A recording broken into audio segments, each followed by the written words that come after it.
All right. Happy Friday, everybody. Happy Friday. And Woo! welcome to the back catalog listening party. My name is Mother Banjo, one of your hosts. My name is Anthony Ihrig, the other host. And today we have joining us from my homeland of Connecticut, Claudia Schmidt. Hello. And we're so happy to have her here joining us. And it looks like there's sunshine all around in Connecticut, here in Minnesota. It's looking pretty good. So, and we are excited to have you bringing the sunshine, Claudia, because as we say just about every week, Tony, It's been a week. Oh, you say that every week. Yeah. All right. Simply, there is always something, but Yeah. this is always the best part of our week is enjoying music, Aw. with and reconnecting with some of our favorite artists and with Mhm. all of you out there listening. It looks like Connie joined the party early from Richfield. Hey, Hi, Connie. Connie. All right. And Alan from Texas. Oh yeah, ready for an earful? That's right. It's going to be a big earful today. And Lynn from North Carolina drinking a Ooh. Peroni. Ooh, that sounds good. And Happy vacation, Lynn. yeah, and saw her perform at the Black Mountain Festival in the late 80s. All right. So, longtime fan from Lynn. Wow. And then Gary from right here in Minnesota, Spotted Cow. Yes. Ooh, he crossed sounds the good. border with the From New Wisconsin. Glarus. Yeah. Yeah. Excellent. So, Tony, what are you drinking on this Friday afternoon? Well, once again, I have a performance tonight, so I have to be good. So this is just a cold pressed coffee. I make it up on Sunday and drink it all week. It's my second favorite beverage. Excellent. Wonderful. And I am I'm drinking some of my little birthday gift. As some of the regulars know, I took last Friday off because I was celebrating my birthday and Woo. had a Right. little fun staycation adventure with my husband. And but he gave me for my birthday a nice bottle of Oban scotch. Oh, I'm nice. going to be enjoying some of that today.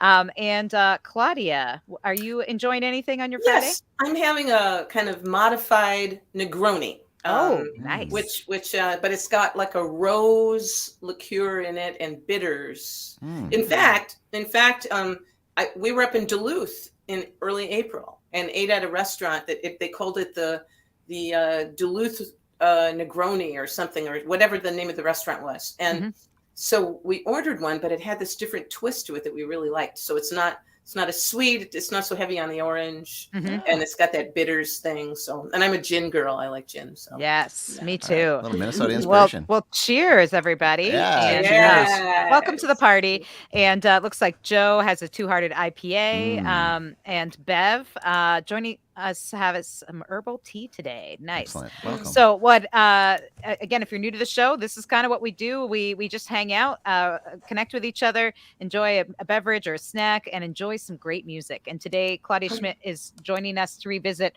her 1987 Red House release Big Earful. And 1987, I can't believe it was that long ago.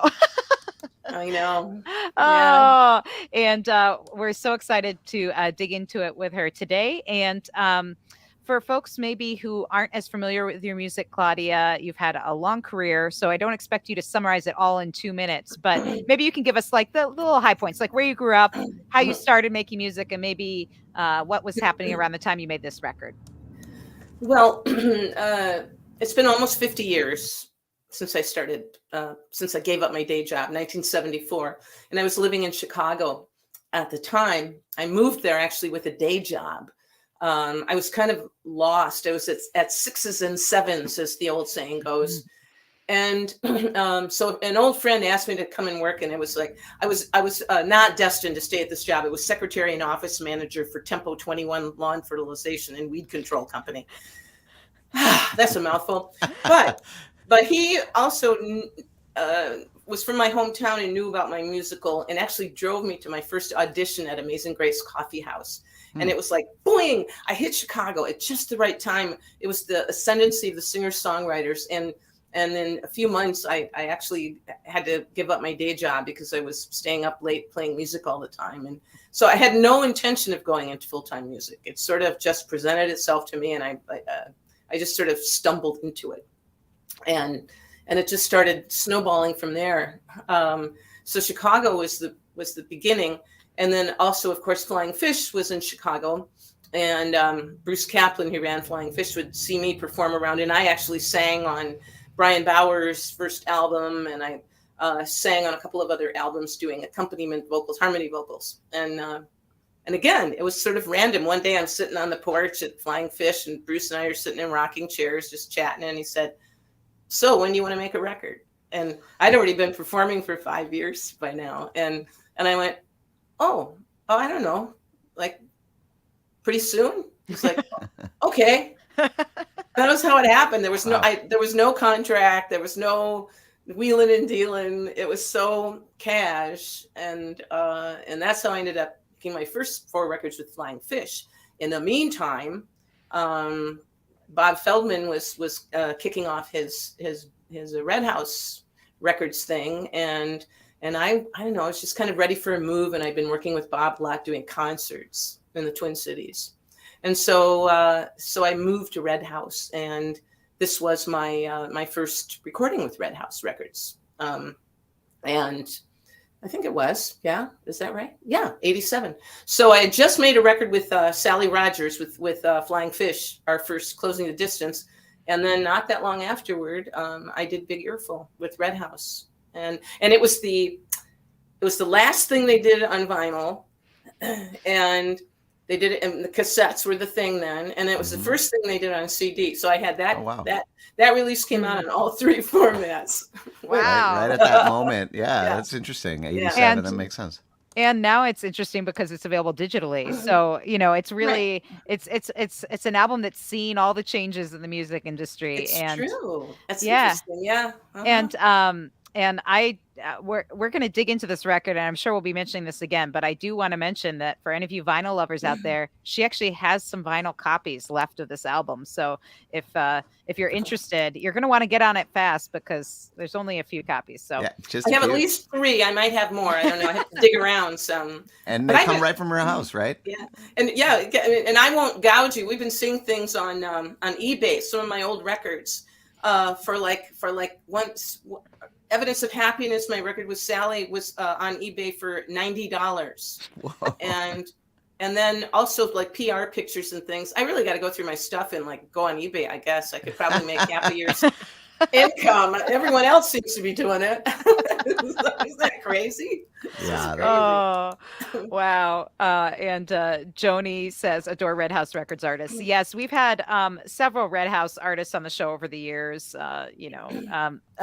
or over the episodes of Back Catalog, which actually has been a couple of years now of doing Back Catalog.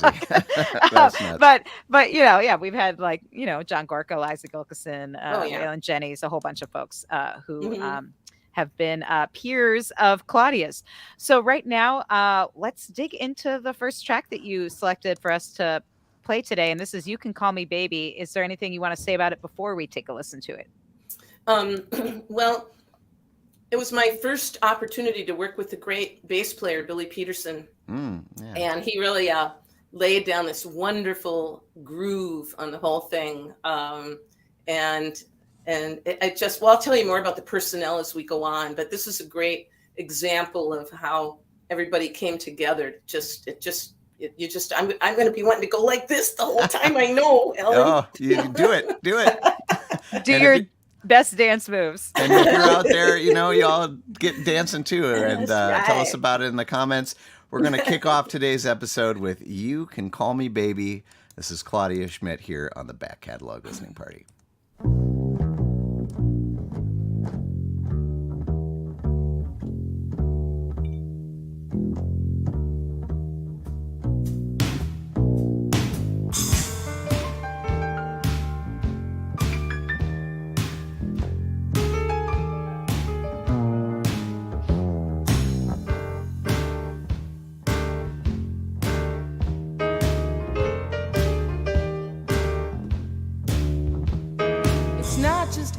Who can call me something sweet, from most a cozy nicknames, rude and indiscreet.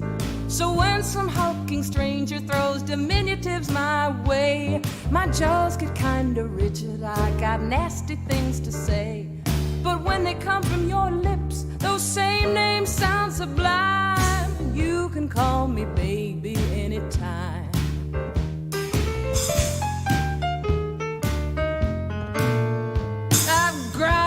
Pretty mama, pie. Snarled at little lady fox, her chick, it's not a lie. There's folks who think your knees get weak from oral saccharin. The more they drink, the more you flip, the more they're sure to win. I just don't go for all that goo, it might as well be slime. But you can call me baby anytime, yeah.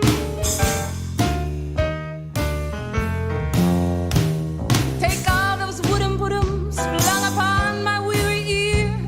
I'll tell you where to put 'em just as quick as they appear.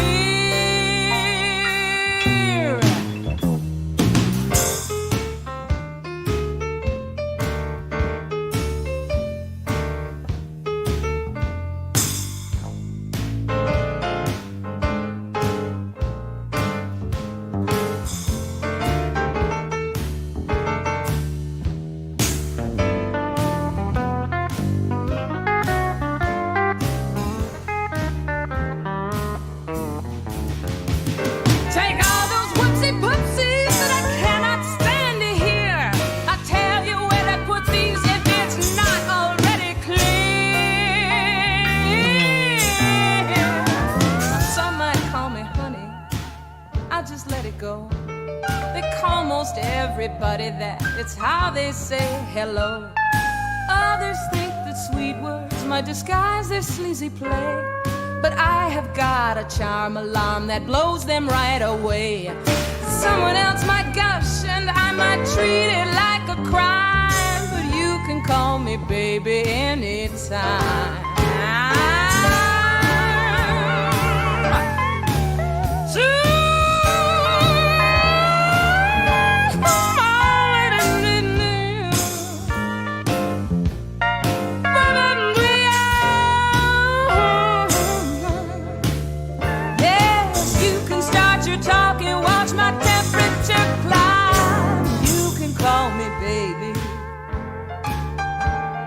You can call me baby. You can call me baby. You can call me baby anytime.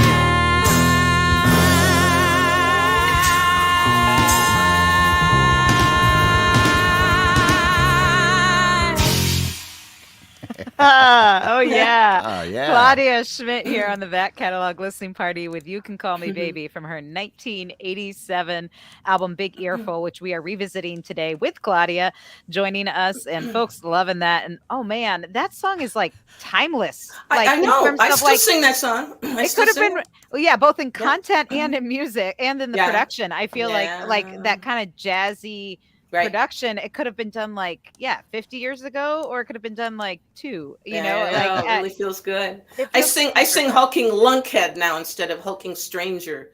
Yeah. I've changed a couple of the words. Lunkhead seems to work better. But And then yeah, when I do it, and then when I do it live, I get the audience to answer back, "You can call me baby anytime." And that's always really fun because then they're going, "You can call me baby." So everybody gets involved. I love that. And and it is true. The content, you're right. It feels Yeah. sadly very timeless, but Mhm. but I love the playfulness of the production on that Mhm. song, like the interplay of voice and the instruments, especially at the end with the Yeah. is that a pedal steel at the Pedal end of that? steel. Yes, Oh, yes. That was man. my friend. The piano player and pedal steel player were both friends of mine in Milwaukee, where I was living at the time. And that's how when we would play music together locally, and that's how they got roped into the record. And Dan Dance is a wonderful piano player. Jody Crosswaite's the pedal steel player, and Victor Di Lorenzo, who's not playing drums on that song. He was the drummer from the Violent Femmes, who also lived in Milwaukee, and we all got to know each other because we were in a theater piece together called Bag Lady Tendencies that I wrote most of the music for, and we got to know each other. And I got to know Victor outside of the Violent Femmes, which I wasn't a huge fan of at that time, but we really clicked creatively, and I knew I wanted to do something. I wanted to focus on rhythm and percussion because, I was still fairly new to recording, and I was starting to want to dig into the pieces and parts more of how a song comes together. I was the typical singer-songwriter. If I listened to music, I only heard the words. And I was just starting to make a shift where I was listening to what's going on behind it. I would listen through and I would hear what just the drums were doing, and I would listen through and listen to just what the bass was doing. I was starting to put those parts together, and it was such an exciting time. And so these guys were perfect for that. So the drummer that Victor chose for the project was Michael Blair, who played with Tom Waits, and I'm trying to think of the guitarist, the Lounge Lizards, from not the Austin Lounge Lizards, but the New York version. Mark, what was Mark's last name? He was doing a bunch of stuff. So anyway, Michael, who lives in Sweden now, was the drummer on this project. Another incredibly creative force that came together, and we just had so much fun. I mean, for one of the songs, Michael actually invented a percussion thing to make it work with my dulcimer, at a Chinese restaurant. He actually bundled a bunch of chopsticks together and went, "It's the chop skin." And that ended up being the percussion on the song. So we're just like in that mode. It was like, it was so much fun. You can hear the fun. I mean, in the interplay. And what's amazing is that there's a lot going on, but yet everything's kind of in a separate place. Like it wasn't, nobody was like kind of stepping on each other. Yeah. Like with all of that going on, there was still a ton of space in this. Yes. Did this come from playing these songs out live? Had you been with this crew playing live? We'd never worked together. Oh, really? It was. I mean, I'd worked with Dan and Jody, but I think everybody just had a good sense of space. I mean, everybody's just sort of got that. It wasn't about filling up all the spaces. And I think I intuitively understood it then. I don't think I was, again, as conscious of it as I became later, of how the space is as important as the music, And so it was a creative turning point for me doing that record. It really was. And we actually got a comment and a question from Joe while the song was playing. He said it has a cool Mose Allison feel, which I can definitely hear.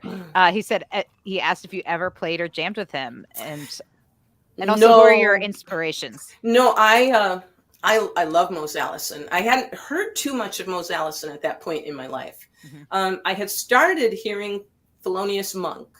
I started hearing some of his music. In fact, I found a chart, the original chart from You Can Call Me Baby a while back, and it actually said for the note up top of how to play it, it said monkish. For the nice. Monkish. I was going to ask about that because you're definitely hearing some jazz. And again, I really was a newbie to jazz. I always had a feel for jazz, but I hadn't really dug into it like I have now in later on in life. As far as inspirations, Joe, man,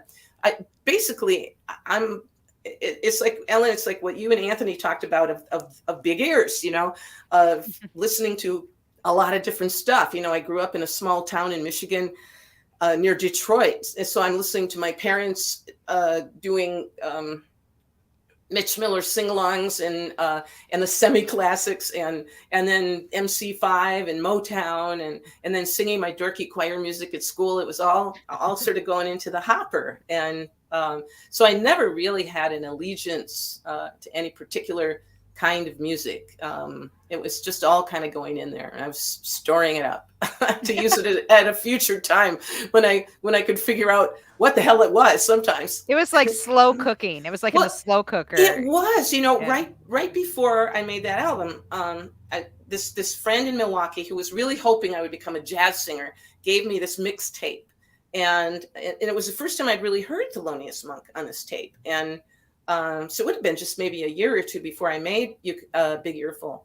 And I remember listening to it and thinking, I don't know what the hell it is, but I love it. and then years later, I'll still catch myself thinking that I'm in the middle of doing a Monk tune and go, oh, I know what it is. And so again, it's like you're listening to things, you're storing things, and then you're catching up to those things in your own experience. Yeah. Well, and it's also cool to hear all these influences because I've always, and certainly some of your later records, probably more consciously have a lot more sort of jazz things thrown into Mhm. them. But I think for a lot of people who, when they think of your music, they think of you as like a folk singer, Right. which you are, but you again incorporating all those different kinds of elements of roots music into your It's sound. true. It's true. And the playfulness, you mentioned the playfulness, and I think that's key because like a lot of times when I'll scat sing, people will come up afterwards and say, "Oh, you remind me of Ella Fitzgerald." And which is a real honor, of course. But I think our voices really aren't, if you listen to Ella Fitzgerald and you listen to me, our voices are pretty different. But I think what people are picking up on is Ella's love of what she was doing.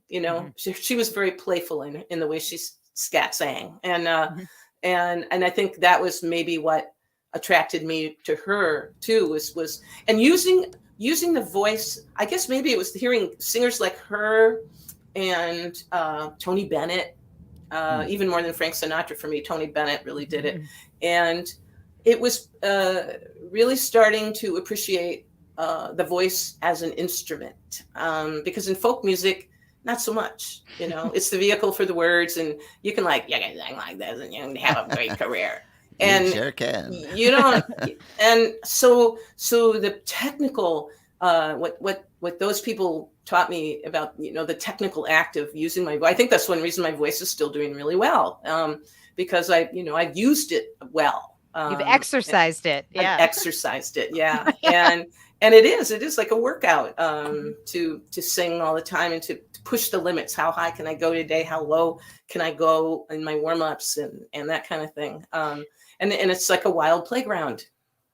Yeah, and no, it's funny that you mentioned about sort of like using your voice as an instrument, because again, what stuck out to me in that song and something I love so much when people can do, which you did so artfully in that song, was again the way the voice and the pedal steel. Yeah. There were a couple moments where you're like, which one is it? Like, is it the voice? Is it the pedal steel? Yeah. And I think you're right. A lot of people just think, oh, that person has a nice voice. They don't think, oh, they know how to use their voice. They're singing their ass off. Right. Yeah. Right. And, right. or when you go to a gig and people say, oh, did you bring an instrument, or are you just singing?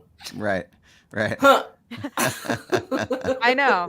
Yeah, exactly. Well, and also something that I appreciate about how you sing, and I've seen you a lot perform live a lot, although not recently, sadly. But is that you and everybody else that you really sing, like I think in this day and age, both in recording and in live performance, because of the use of amplification, sometimes people rely on, they don't use their full voice when they sing, or they don't use the full dynamics of their voice when they sing. Right. And even if they have the ability, like I've even heard that, especially in a lot of more contemporary recordings where I've seen the singer sing live and they have this amazing dynamic, robust voice. And then they get into the studio and it's like they sing really quiet, and then they've just put it in the front of the mix. And I love that when you sing, you're really using the full range of your voice. And that's something that I deeply appreciate. And Thanks. I wish I heard more of. So I hear a lot of lazy singing. That sounds judgmental, but no, I would agree with you. I would agree with you to that. Well, there's nothing lazy about your singing, Claudia. And even though this was recorded quite a few years ago, so I know you've probably learned a lot since then, but man, this sounds great. And I can't wait to dig into more music from this record. Yeah. Again, if folks have comments, questions, you can keep throwing them in the comments as we go, and we'll get to them as we move on with the show. But we want to dig into more music. This next tune you picked to feature is called Novembering. I love that you turned it into a verb. So is there anything you want to say about it before we dig in? Well, again, I was starting to expand the way I played the dulcimer, to take it out of playing more folk song kind of things. I was experimenting with fingerings and voicings and harmonies, which is kind of why I left everything kind of in the clear with it, because I wanted it to just be stark, especially with all the other production stuff going on. And it's very atmospheric, and it's really a solitary kind of song. So I wanted to present it that way. Excellent. Okay. Well, let's give it a listen. This is Claudia Schmidt, Novembering, here on the Back Catalog Listening Party. There's a drunken pilot buzzing the blood red moon. If he feels at all like me, he's hoping the day comes soon. It's a night when sleep is just too much like death. I can taste the next nightmare riding sour on my breath.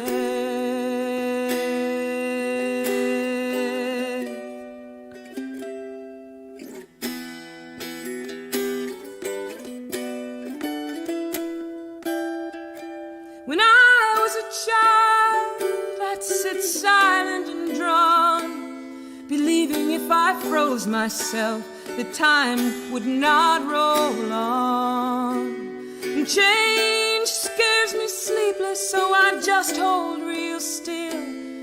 It's the starting that stops me. Who knows what a fear can kill?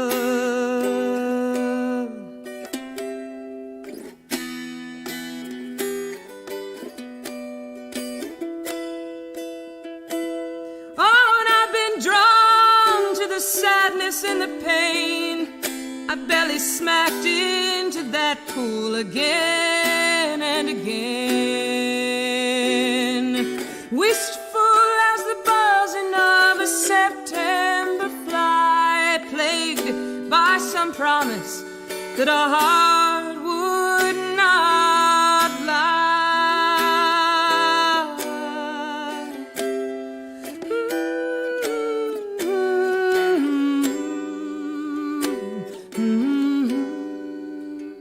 So I plant my kisses in the air, and they blow where they will.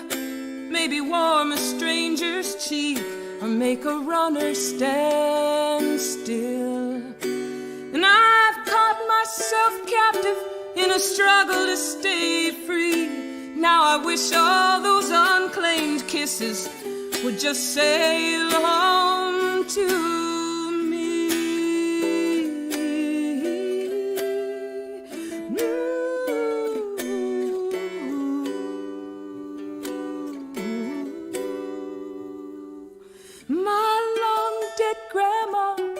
left some treasures behind, found some words in her hand, felt them burn across time. She wrote, how comes love? It comes unsought, comes unsent. How goes love? It was not love that went.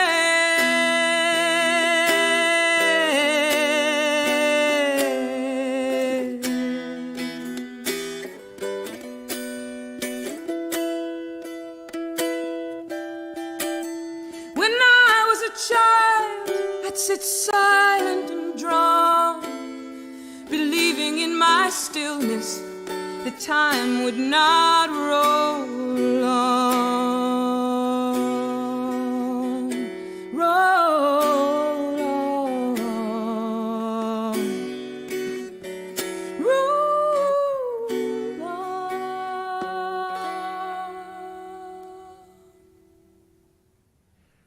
Oh, yeah.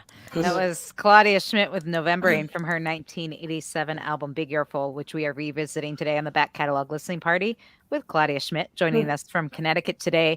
And oh man, yeah, it's totally different from the first song we heard on the show. I mean, like maybe our first mountain dulcimer on the show as well. Yeah, I think it might be. Yeah. No, I've always been a marketing problem. I love it. For exactly that reason.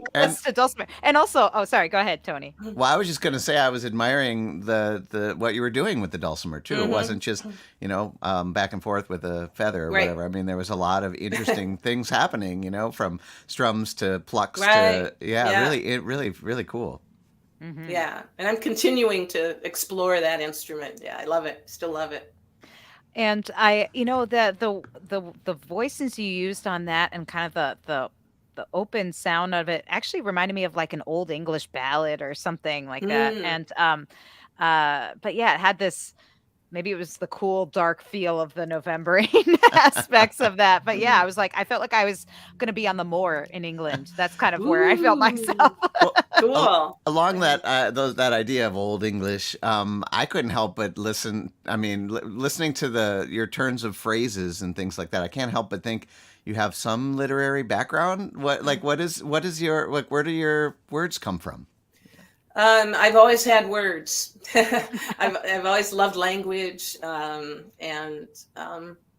I always loved to read, and I wrote poetry from very early age. There's a great quote from a William Stafford interview long ago. Somebody asked him, "So when did you start writing?" And he said, "When did everyone else stop?"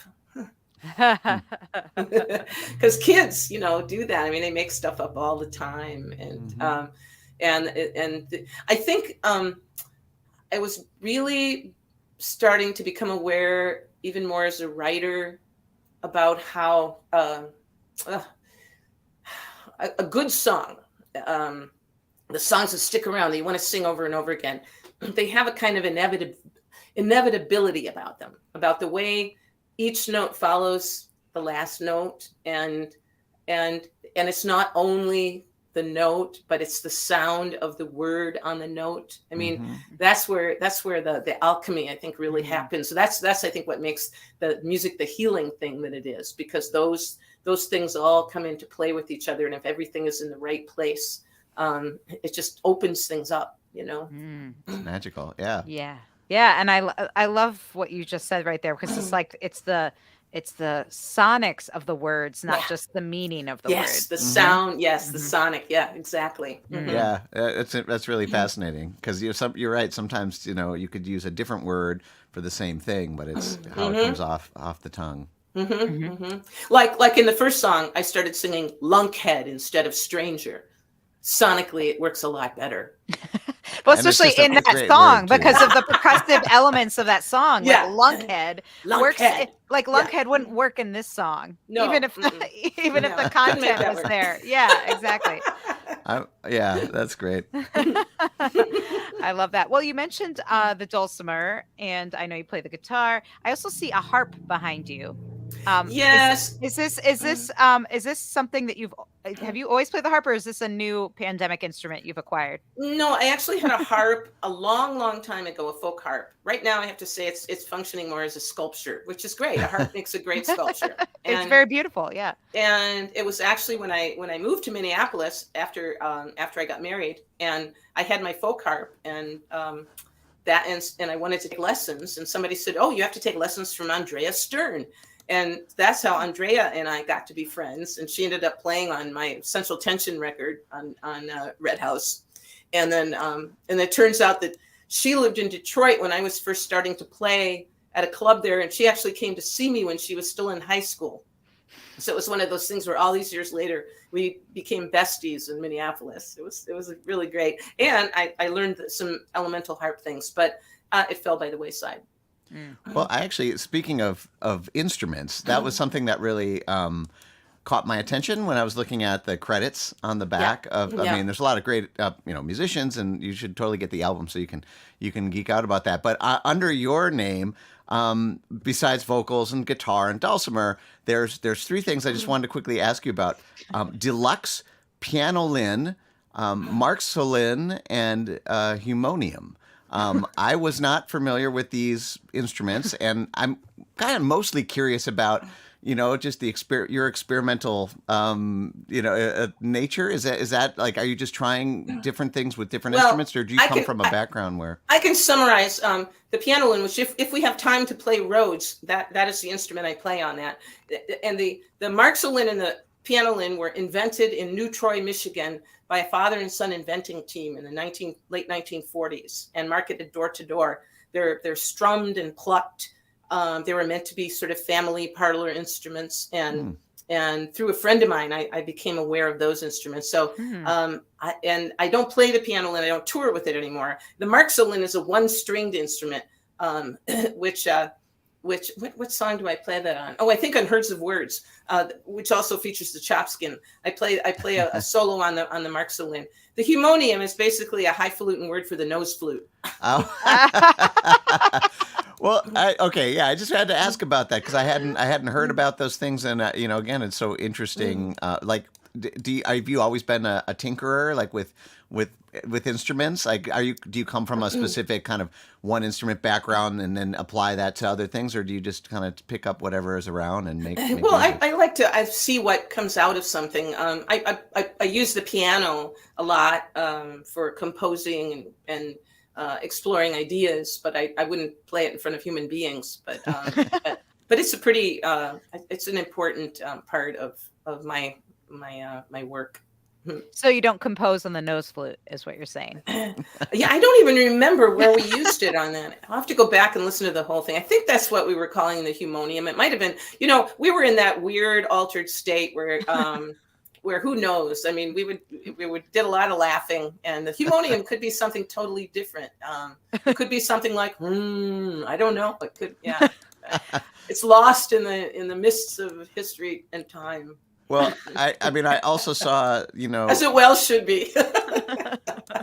that, like, I would also credited in there is a book. A book was played, not only the chopsticks, but Yes. it looks like something called an emulator. Like, I just think that I'm just fascinated. This is not your typical folk ensemble. And no. I think it's really interesting. Oh no, yeah. That was at the end of Herds of Words, which is a book about how reading can produce an altered state. And so at the end of the song, as it's fading out, Michael took a book and did the sound love of it. flipping through the pages. Yeah. I love it.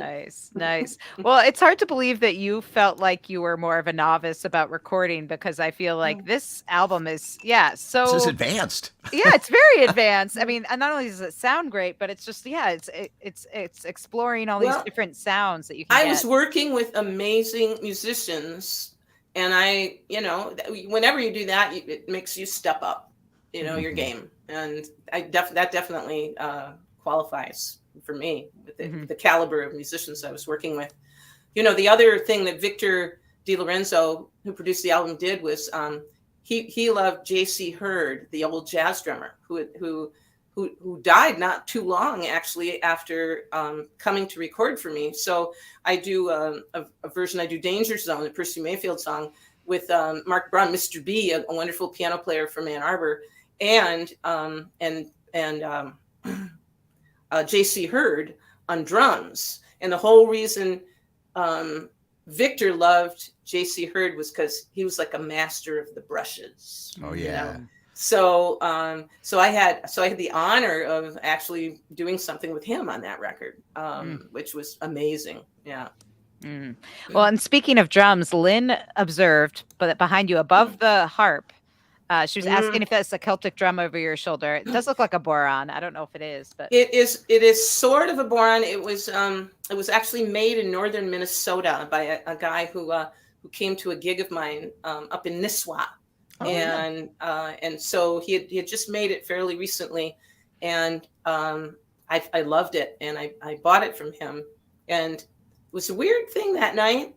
I had it in my motel room, and I thought I was hearing thunder all night, and I get up in the morning and it was totally clear. So I think it was the drum talking to me. Wow, that's cool. awesome. Yeah. Well, I don't know. Maybe we'll hear that drum and that harp on some future Claudia Schmidt record. But I want to dig into some more music from this record, because there's so many good tracks, and we want to get to as many as we can, because we could just talk about all this stuff forever. But the next track you picked to feature is "Rock That Sucker." Is there anything you want to say before we dive in?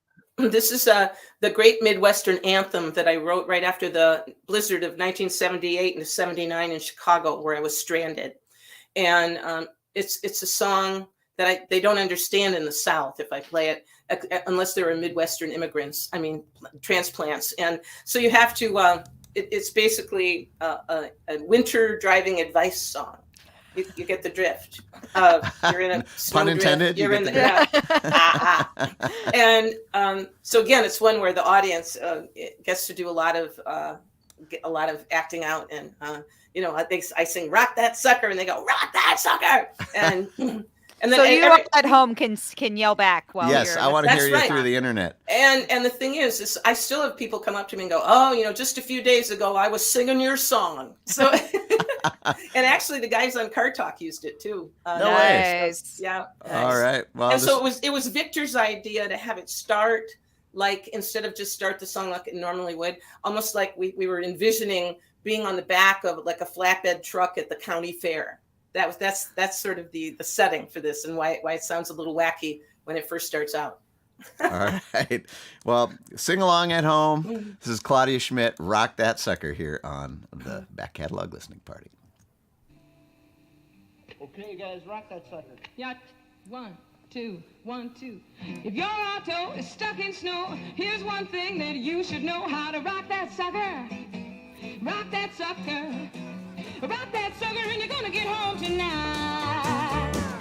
When you're in up to your shit, that is when the fun begins. Is when to rock that sucker. Rock that sucker. Rock that sucker. Rock that sucker. Rock that sucker, and you move on down the road. Oh, pull it up, back it up, pull it up, back it up, pull it up, back it up. Rock that sucker.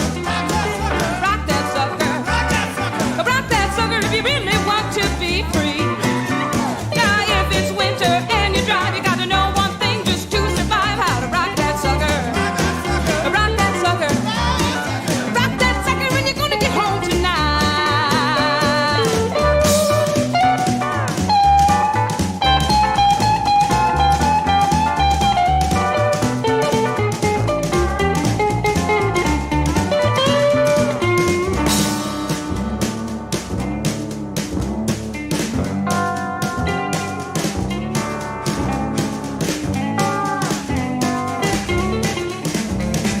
Don't sit there and spin your wheels. Find out just how good it feels to rock that sucker. Rock that sucker. Rock that sucker. Rock that sucker if you really want to be free. Everybody rock that sucker. Rock that sucker. Rock that sucker if you really want to be free. I mean, there are any number of things you can do at this point in time, but I say all you got to do is pull it up, give a little gas. Back it up, give a little gas. Pull it up, back it up, pull it up. And you're gonna get home in time for your nice supper waiting for you tonight. Rock that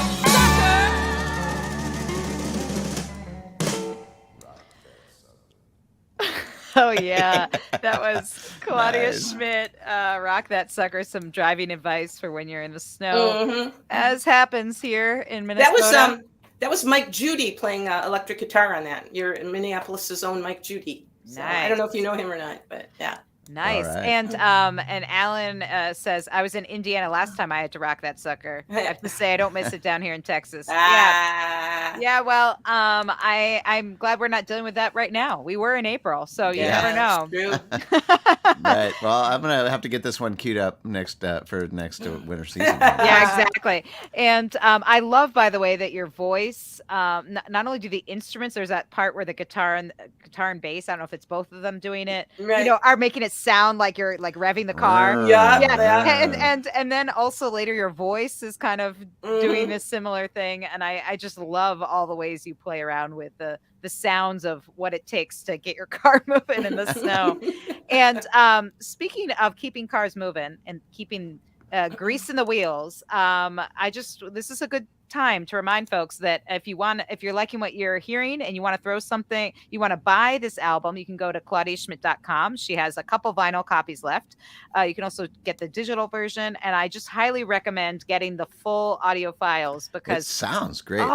it sounds really good. Sometimes old records, you're like, oh well, the music's great, but you don't feel like it's up to like Right. today's standards. I have to say, Right. listening to it now on headphones, it's perfect. It's funny. I had that same idea. Speaking of kind of like advanced, like the production is not what I would normally think of as a 80s folk record. Like no, I mean it's got that live like sound. Was this recorded in one big room kind of situation? Yeah, it was at NPR in the big room in the Mod. The M Moon studio, Weyerhaeuser studio, and it was all live. We recorded it live, so you can tell. You know. Mm-hmm. Yeah, and for anyone who is not familiar, this one studio room at Minnesota Public Radio in St. Paul is amazing. It's just like a beautiful sonic room, and it's just a big room where they have recorded tons of great stuff there, as well as in studio sessions. That Peter Ostruszko record we listened to, I believe, was recorded. In Heart of the Heartland was made there. Yeah, sometimes the room is like another member of the band, It absolutely is. Yeah. Yeah. What I always loved about it is that so many studios are in these, I don't know, for some reason they're in these dark places and basements and no windows. And that studio has a whole wall of windows that they're done, I guess convex so that the sound doesn't bounce off them. So you get to look I'm at downtown St. Paul, and I mean, other studios, the world could end while you're in making a record. You wouldn't even know. It's like being in a bunker, right? So I never liked that much. Yeah, it's very true. And in addition to buying the record, we also have a tip jar going for Claudia, so you can throw some money in there as well, so that fuel up that gas tank, so that she can drive her car to wherever you may be as she starts touring again. I know she's been dipping her toes back into those waters, and so definitely throw some money her way, because man, this music is good, and we want to hear what's next. And I do know, Claudia, that you said you are working on a new release of old songs, right? I am. I revisited 12 songs, some of which I am still do, but several of which, I don't know, they sort of got lost again in the midst of time, and new songs sort of eclipsing them. And one in particular that I never thought, it didn't turn out the way I wanted it to. And on this new project, it's turning out the way I wanted it to. And so I'm re-singing them at this point in my life. And then, minimal accompaniment. I'm working with Duke Levine, the wonderful guitarist. He's on tour with Bonnie Raitt right now. And Richard Gates, who I've worked with on a couple of previous albums, who are from the Boston area, and Chris Haynes, great bunch of musicians, and a wonderful singer, friend of Mark's, my husband, named Steve Kowalczyk, who's got this great kind of soul R&B voice. And so he's doing the harmonies with me on things. And so it's really been fun and a stretch, and to kind of approach old songs from this point in life, and I'm excited about that, and it should be out hopefully by midsummer if we can figure out the packaging. Yeah. So if you go to claudiaschmidt.com, you can probably sign up for an email list, find out about when these things are happening. The other thing I want to ask you about, since you said this new project is revisiting old songs, are there any songs from the album we're revisiting today, Big Earful, that will be re-recorded on this project? Yes, pretty at the end, actually. Oh, cool. We're doing as kind of a blues slide guitar, very funky, a whole kind of different. Pretty at the end was more of a band, more of a big production kind of thing. And so this is just bass and guitar and me, and I love the way it turned out. Nice. Cool. So you'll have to get Big Earful now, so that when you get the new version, you can compare. See what young Claudia did versus current Claudia did. Right. And but right now we're going to have another tune from the record, one of my all-time favorites. I think I just played it on my radio show this week because I love it so much. This is when we talk about all the songs we've heard today, again, have this sort of timeless feel. It's hard to identify what year it was recorded in. And this is similar in that way, but all I know is it feels good every time I play it. So is there anything you want to say about this before we take a listen? Yes. 2 cameo appearances in this, because Beau Soleil just happened to be in town doing a concert. Great Cajun band. They came in and joined Billy on the bass, and they were the band. And what they did to come up with the riff is they basically deconstructed what the riff would be. They kind of did a whole turnaround of their own, their own creative approach to how to accompany the song. And then also that's when gospel at Colonus was playing in the Twin Cities, that wonderful musical of all the Black gospel groups telling the story of Oedipus. And so Bob had somehow connected with them, and J.J. Farley and the original Soul Stirrers were available to come in and sing with me on this song, and then on Make It Across the Road, another song in the album. So I got them for 2 songs, and it just was serendipity that they happened to be in town when I was recording my record. And there you go. So did the original Soul Stirrers and the Bosley, were they all in the studio at the same time? Or was this separate? The Soul Stirrers came in later. We did the band thing first, and then Cool. Yeah. These are kind of tidbits that I you know. know. I'm trying to think who's the other gospel group that's still touring like crazy. Oh God, why are they? I can't think of the group right now. They're still one of the preeminent groups. It was going to be either them or the Soul Stirrers, and the Soul Stirrers were the ones that could make it. So All right. you can't go wrong, right? Yeah. No, abundance of riches here in the studio, in NPR studios in St. Paul, for Claudia Schmidt and her song "Bend in the River." We're going to give it a listen right now on the back catalog listening party.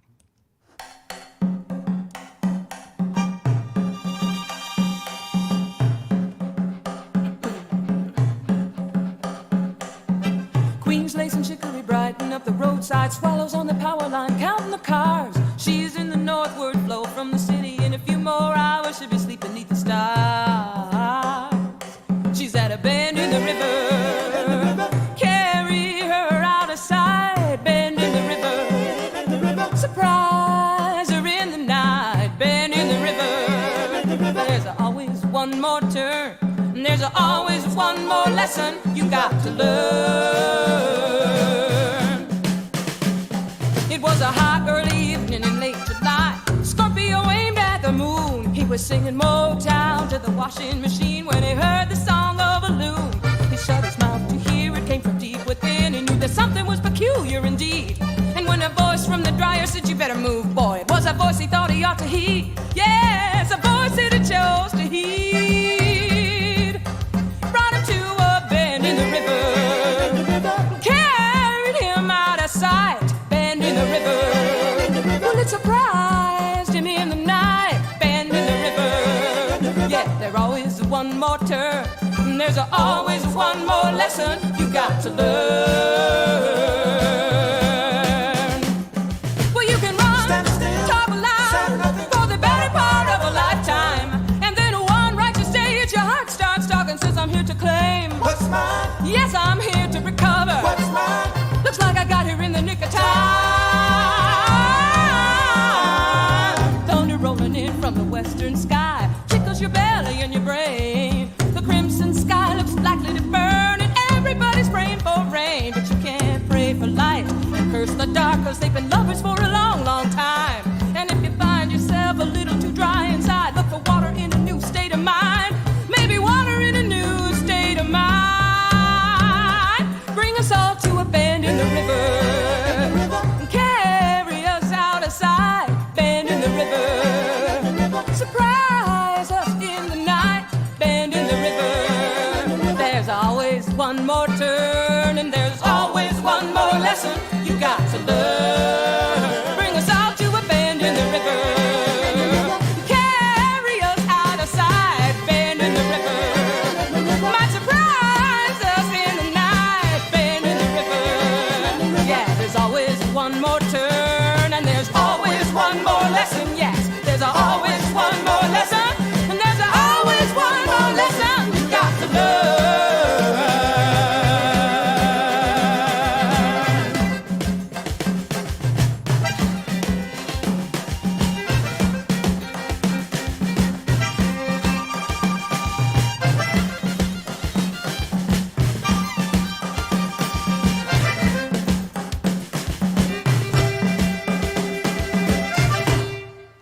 Yes. Yeah. Oh, Nice. see what I mean? That song just makes me feel good every Yeah. time I hear it. Oh, Right. Yeah, Bend in the You river. can't help but move to it's that. I true. know. That And is I some love serious the great grooves. and I love the interplay, especially at the end. It's funny because after that sort of big last chorus, you think, okay, that's just gonna like a quick chop. Like you could hear it ending, Right. but then there's like, nope, it's not done. They sort of keep unraveling it I just a little know. more. The just a accordion little and the more. fiddle Well, interplay on that is just Yeah. so wonderful. Yeah. Like I hadn't heard this album before, and I was prepping for this, and this is like the first track on the album. Is that right? Right. Yeah. And Mhm. I was listening to this. I was like, wow, it's like Cajun and gospel, and like Well, now, there you like and you're exactly right. and hearing the story now, like I heard it in a different way. Like I was really imagining this kind of coming together of these Yep. two different worlds, and but it works, you Yeah. know. Yeah. And how did you present a song like this though? Like how did it like what were you just singing it on a guitar, or like I mean No, it's always been an a cappella song. oh, okay. So yeah, I still do it to this day, a cappella for the most part. Sometimes I do it. Dean McGraw and I've done it where he plays guitar, but mostly just a cappella. And so there was a lot of room and space to build on, and no, there were no wrong chords or anything in it. I love it though. I love it. It's so great. And also I have to ask about the lyrical aspects of the song too, because it talks about the bend in the river, and of course living where we do in South Minneapolis, I always think of the Mississippi because it's right near in our backyard. But also you mentioned the loon, and so I have to say, ask like where was this written, or what was the inspiration behind it?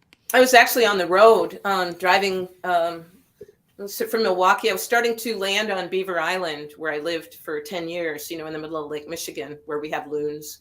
So I was really starting to connect big time with the North. Like I would be coming from Chicago to drive back to Milwaukee, and there would be this sign that just would say 43, and there would be an arrow, 43 north, and an arrow, and it was like suddenly it was like heaven. I would see that sign and I'd go heaven. And so all that was in the song, and a lot of times it'll be something that I see that like opens a portal. And I was driving along. It was a summer day, and it was that time of year for the Queen's Lace and the chicory, and so the portal opened, and I was off and running. Well, it's great that you call it like sort of the portal, because that's how I feel like the song is. Like the song really captures that feeling that you have when you're kind of like, I don't know, you're coming home or this or like coming to where you're supposed to be. That's how I feel when I hear this song. That's the emotion, and so it's kind of perfect that you say that's what you were thinking of when you wrote it. Right. And it also explains sort of the gospel element of that. That's sort of good for your soul. Heaven. Yeah, exactly. Whether that's going to the to the lake or wherever it might be. And oh, go ahead. I was just there was another serendipity with this record that the cover, which is this photo. Which is so amazing, by the way. I've always loved this cover. So Bob Feldman went to a photography exhibit, and it's a photo by Wendy Olson, who lives in Minneapolis, wonderful photographer. And he came back and he said, "I love this photo." And I said, "Oh my God," because it looks like it's at the Sleeping Bear Dunes. And I think she said that's where it was taken. And I said, "Oh my God, that is up in northern Michigan."